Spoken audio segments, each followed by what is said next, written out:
Baruch atah Adonai Eloheinu melech haolam, asher kitshanu b'mitzvotav v'tzivanu lehiut or lagoim, v'natan lanu et Yeshua Mashiachenu haor haolam. Amen. Blessed art thou, O Lord our God, King of the universe, who has sanctified us by thy commandments, and has commanded us to be a light unto the nations, and has given us Yeshua, the Messiah, as the light of the world. Amen.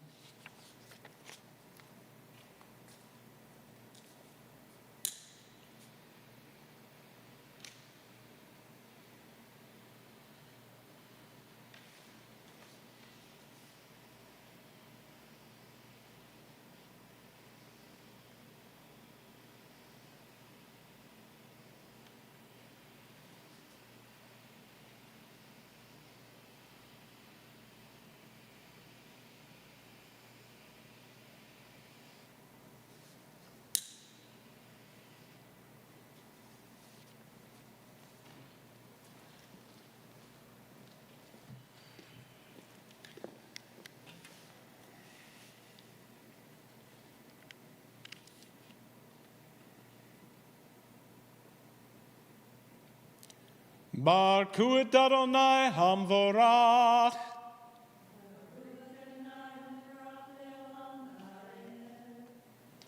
Baruch Adonai Hamvorach leolam vayed.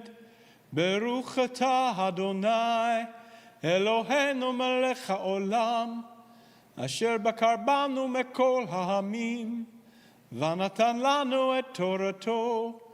Baruch atah Adonai Noten HaTorah. Amen. Bless the Lord, the Blessed One. Blessed are you, O Lord our God, King of the universe, who has chosen us from all peoples and given us his Torah. Blessed are you, O Lord, giver of the Torah. Amen.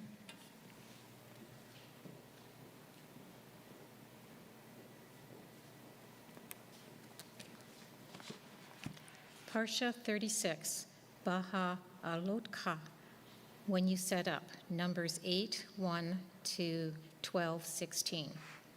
Adonai said to Moshe, tell Aharon, when you set up the lamps, the 7 lamps are to cast their light forward in front of the menorah. Aharon did this. He lit its lamps so as to give light in front of the menorah, as Adonai had ordered Moshe. Here is how the menorah was made. It was hammered gold from its base to its flowers, hammered work following the pattern Adonai had shown Moshe. This is how he made the menorah. Adonai said to Moshe, take the Leviim from among the people of Israel and cleanse them. Here is how you are to cleanse them. Sprinkle the purification water on them. Have them shave their whole body with a razor, and have them wash their clothes and cleanse themselves. Then they are to take a young bull with its grain offering, which is to be fine flour mixed with olive oil, while you take another bull for a sin offering.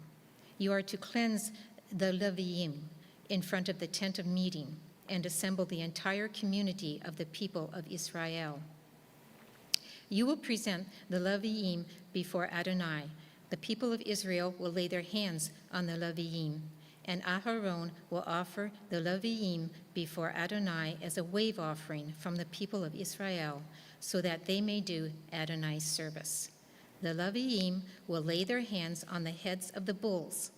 The one you will offer as a sin offering, and the other as a burnt offering to Adonai to make atonement for the Leviim. You are to place the Leviim before Aharon and his sons, and offer them as a wave offering to Adonai. In this way, you will separate the Leviim from the people of Israel, and the Leviim will belong to me. After that, the Leviim will enter and do the service of the tent of meeting.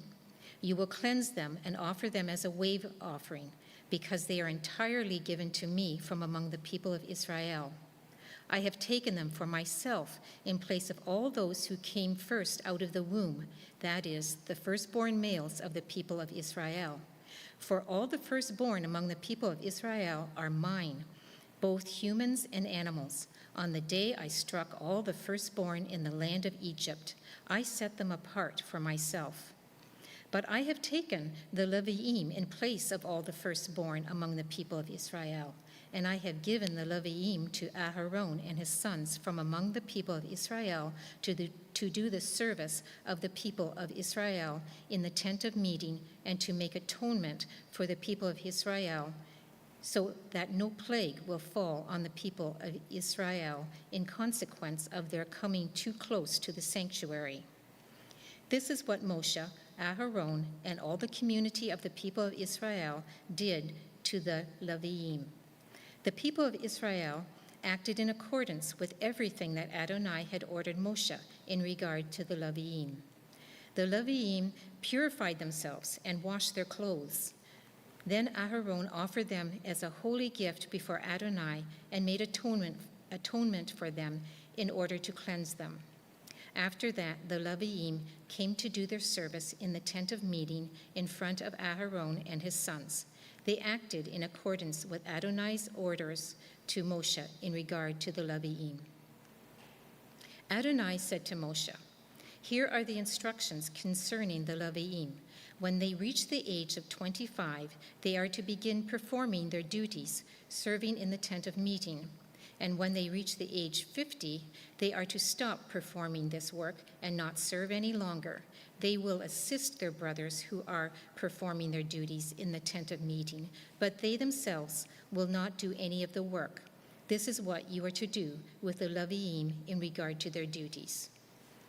Adonai spoke to Moshe in the Sinai desert on the first month of the second year after they had left the land of Egypt. He said, "Let the people of Israel observe Pesach at its designated time.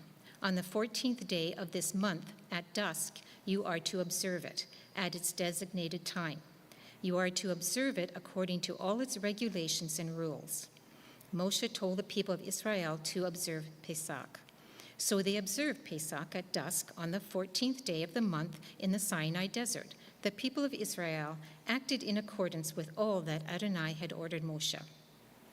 But there were certain people who had become unclean because of someone's corpse, so that they could not observe Pesach on that day.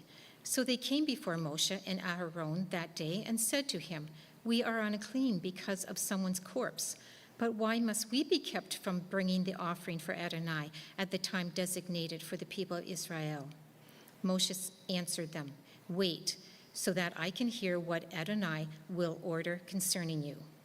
Adonai said to Moshe, "Tell the people of Israel, if any of you now or in future generations is unclean because of a corpse, or if he is on a trip abroad, nevertheless he is to observe Pesach. But he will observe it in the second month on the 14th day at dusk. They are to eat it with matzah and maror. They are to leave none of it until morning, and they are not to break any of its bones. They are to observe it according to all the regulations of Pesach.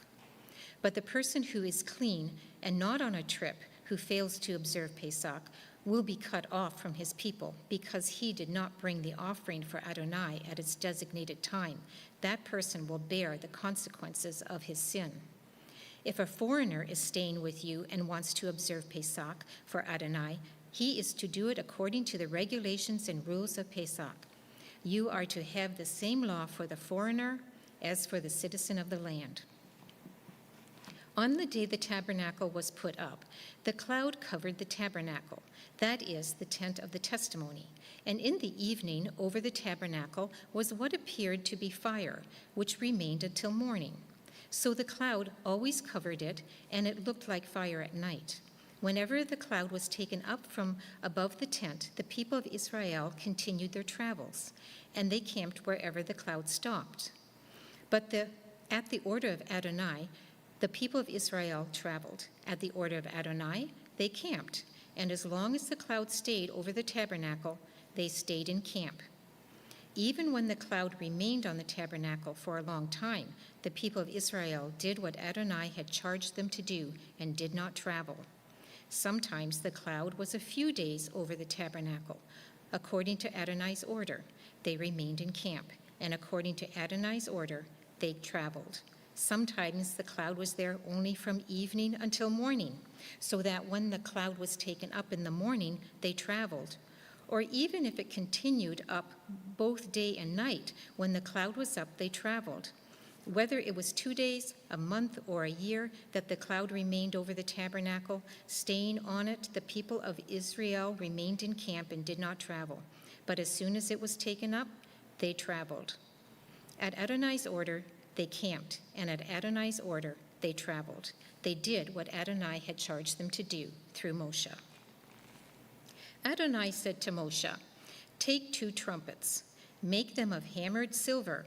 Use them for summoning the community and for sounding the call to break camp and move on. When they are sounded, the entire community is to assemble before you at the entrance to the tent of meeting. If only one is sounded, then just the leaders, the heads of the clans of Israel, are to assemble before you. When you sound an alarm, the camps to the east will commence traveling. When you sound a second alarm, the camps to the south will set out. They will sound alarms to announce when to travel.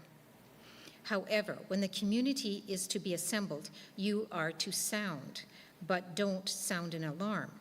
It will be the sons of Aharon, the Kohanim, who are to sound the trumpets. This is to be a permanent regulation for you through all your generations. When you go to war in your land against an adversary who is oppressing you, you are to sound an alarm with the trumpets. Then you will be remembered before Adonai your God, and you will be saved from your enemies. Also on your days of rejoicing, at your designated times, and on Rosh Hodesh, you are to sound the trumpets over your burnt offerings and over the sacrifices of your peace offerings. These will be your reminder before your God. I am Adonai, your God. On the 20th day of the 2nd month of the 2nd year, the cloud was taken up from over the tabernacle of the testimony. The people of Israel moved out in stages from the Sinai desert. The cloud stopped in the Paran desert. So they set out on their first journey, in keeping with Adonai's orders through Moshe. In the lead was the banner of the camp of the descendants of Yehudah, whose companies moved forward. Over his company was Nachshon, the son of Aminadav. Over the company of the tribe of the descendants of Yissachar was Netanel, the son of Zuar. Over the company of the descendants of Zavulun was Eliav, the son of Helon. Then the tabernacle was taken down. The descendants of Gershon and the descendants of Merari set out, carrying the temple. Next, the banner of the camp of Reuven moved forward by companies. Over his company was Elitzur, the son of Shedeur. Over the company of the tribe of the descendants of Shimon was Shlumiel, the son of Zuri Shaddai. Over the company of the descendants of Gad was Eliasav, the son of Dauel. Then the descendants of Kahat set out, carrying the sanctuary, so that at the next camp the tabernacle could be set up before they arrived. The banner of the camp of the descendants of Ephraim moved forward by companies. Over his company was Elishama, the son of Amihud. Over the company of the tribe of the descendants of Manasseh was Gamliel, the son of Padatsur. Over the company of the descendants of Binyamin was Avidan, the son of Gidoni. The banner of the camp of the descendants of Dan, forming the rear guard for all the camps, moved forward by companies. Over his company was Achiezer, the son of Ammishaddai. Over the company of the tribe of the descendants of Asher was Pagiel, the son of Okran. Over the company of the descendants of Naphtali was Akira, the son of Enan. This is how the people of Israel moved by companies. Thus they moved forward. Moshe said to Hovav, the son of Reuel, the Midiani, Moshe's father-in-law, "We are traveling to the place about which Adonai said, 'I will give it to you.' Come with us, and we will treat you well, because Adonai has promised good things to Israel." But he replied, "I will not go. I would rather go back to my own country and my own kinsmen." Moshe continued, "Please don't leave us, because you know that we have to camp in the desert, and you can serve as our eyes. If you do go with us, then whatever good Adonai does for us, we will do the same for you."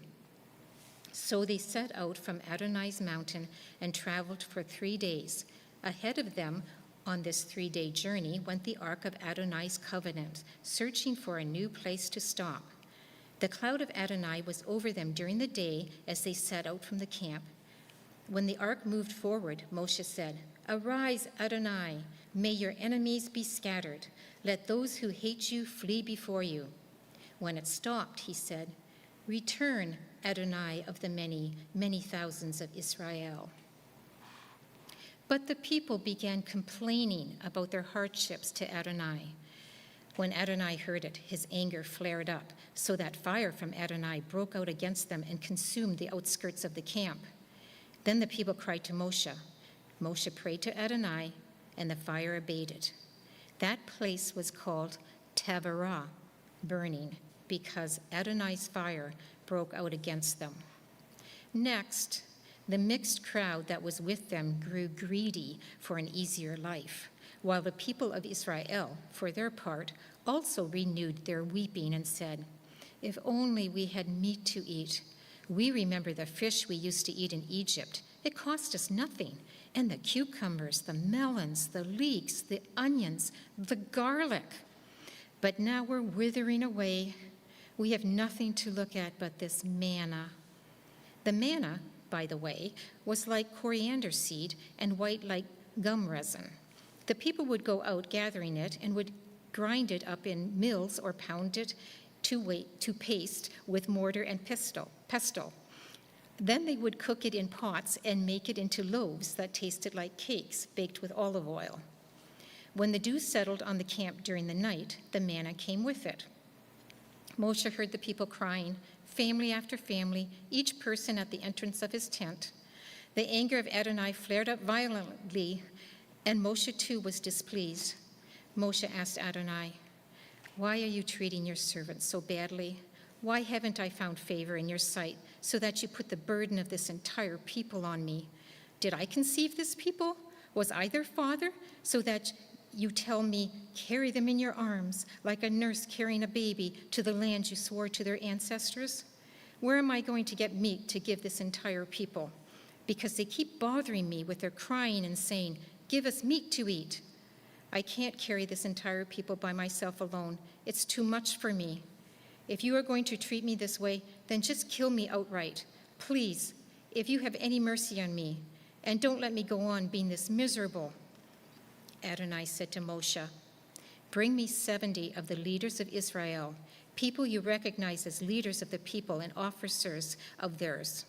Bring them to the tent of meeting and have them stand with you. I will come down and speak with you there, and I will take some of the spirit that rests on you and put it on them. Then they will carry the burden of the people along with you, so that you won't carry it yourself alone. Tell the people, 'Consecrate yourselves for tomorrow, and I will give you meat, and you will eat meat, because you cried in the ears of Adonai. If only we had meat to eat. We had the good life in Egypt.'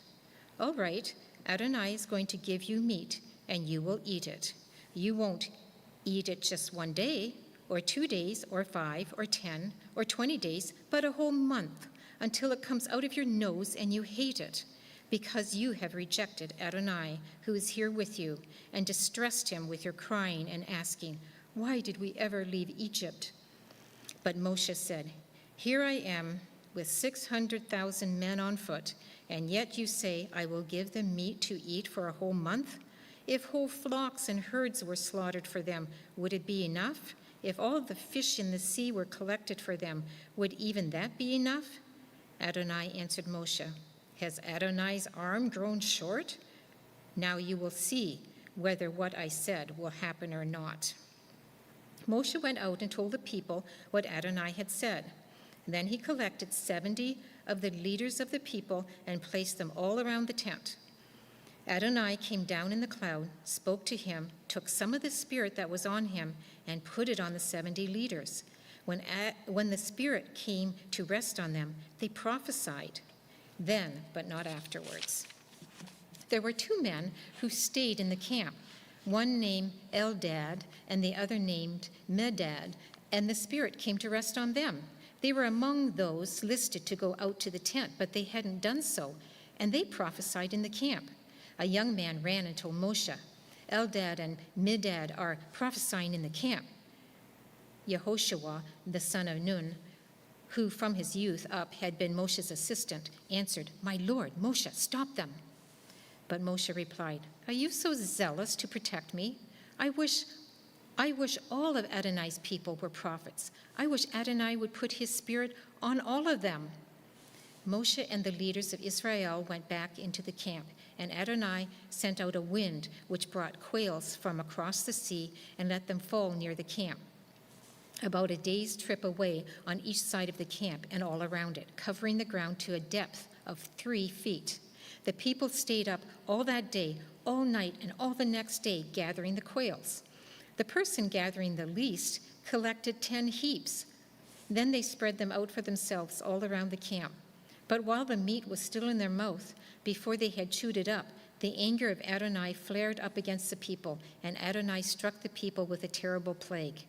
Therefore, that place was called Kivrot HaTa'ava, graves of greed, because there they buried the people who were so greedy. From Kivrot HaTa'ava, the people traveled to Hatzerot, and they stayed at Hatzerot.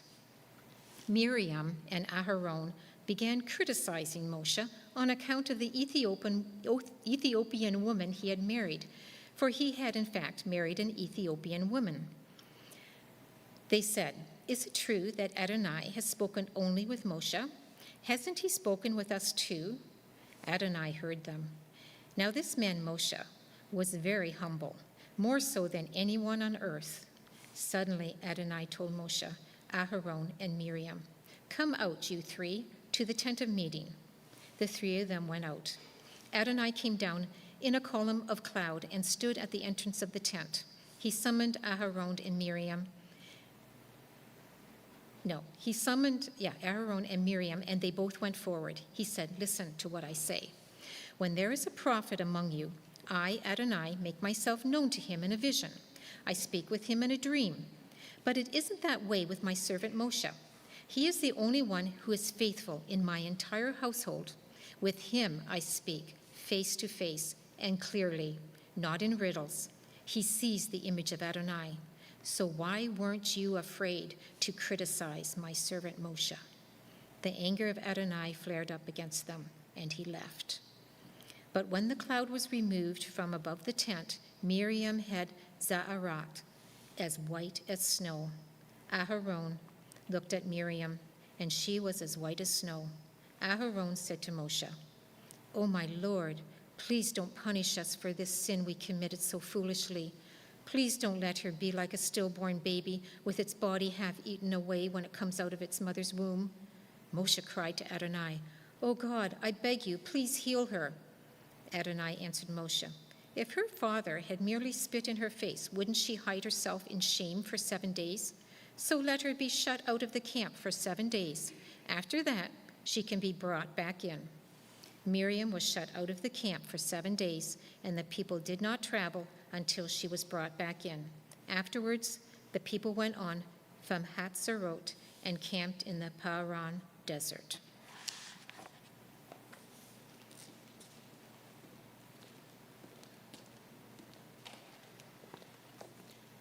Baruch atah Adonai, Eloheinu melech haolam, asher natan lanu Torah emet, v'chai ha'olam nata betukenu.